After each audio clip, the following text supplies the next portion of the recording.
तो हेलो बच्चों, हम आज क्या बनाने वाले हैं? अम्ब्रेला। तो अम्ब्रेला के लिए सबसे पहले ऊपर का वो बना देंगे, फिर नीचे वाली उसकी डंडी बना देंगे अम्ब्रेला की।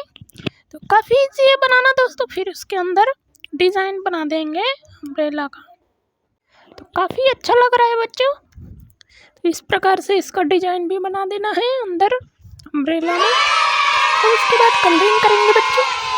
तो सबसे पहले नीचे वाले हिस्से में डार्क कलर ले लेंगे, आप ब्लैक कलर भी ले सकते हैं। उसके बाद ऊपर वाले हिस्से में एक एक पार्ट्स पे अलग अलग करेंगे कलर, जिससे काफ़ी अच्छा देखने को मिलेगा। रेड कलर सबसे वाले पहले में कर दिए। उसके बाद येलो कलर करेंगे बच्चों।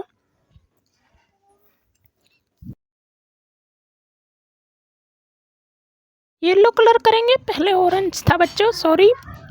येलो कलर कर लेंगे। उसके बाद ग्रीन कलर कर लेंगे बच्चों फोर्थ पार्ट में।